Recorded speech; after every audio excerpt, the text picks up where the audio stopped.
Good morning, everyone. I apologize for not posting for a while because I simply didn't have the content.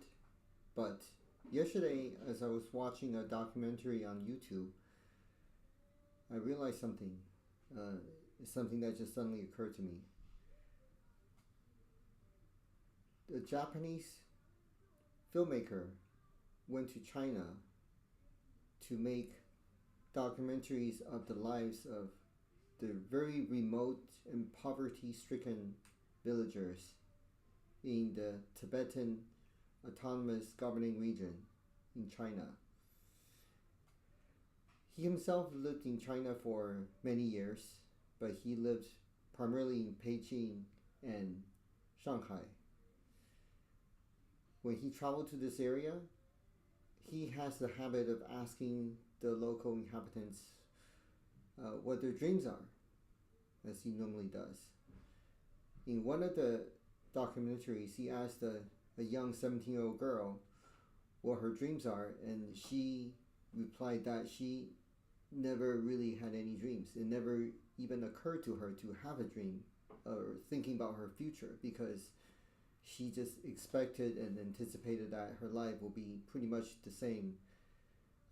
Attending to the farm animals that they have, milk the cows, milk the sheep. And she was at the time not in school because she needed to support her family with her agriculture. And also, she was making money on the side by posting picture with a tourist while holding her little lamb. So that was that. And eventually, she had a chance to go to Shanghai with the film crew. And that really opened her eyes.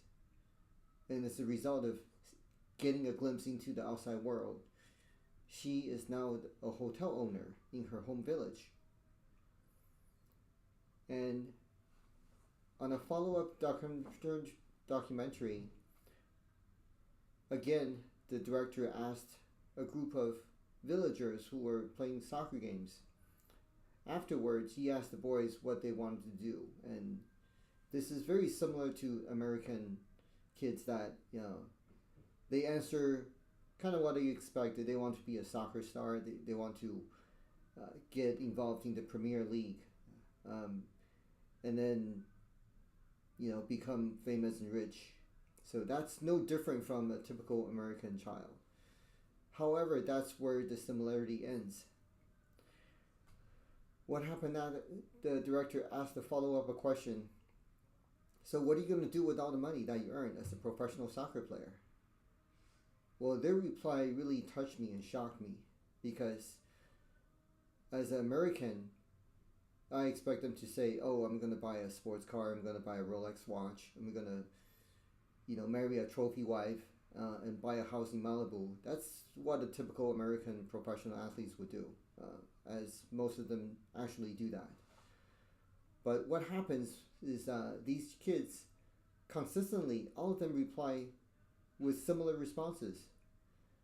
They said, well, the first thing that I will do with my new earned wealth is I'm going to buy a house for my parents. Not for themselves, but for their parents. So they can live comfortably. And then what if they have more money left over? How are they going to spend that money? Well, instead of buying themselves things, they said they're going to build a school in their village. Even though they grew up in extreme poverty, the first thing they think of is they want to benefit future generations and kids like themselves. They want to give them an opportunity, an education, a future.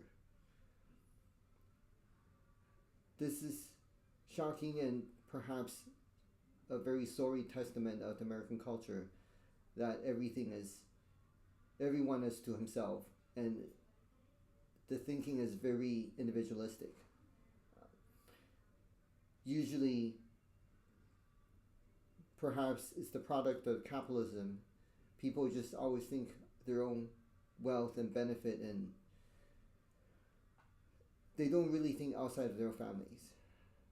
But it really does take a village, because when one person is not thriving, no one is really thriving. Even though you want to hide your guilty conscience by looking the other way when you come across a homeless person. You know, this world is not perfect, and you want to escape that, but the reality is sometimes stares at you in the face. Anyway, I just thought that's an interesting observation. I'm going to record that. It's definitely not ADHD related or related to anything regarding medicine, but just a social commentary. All right, until next time. Bye.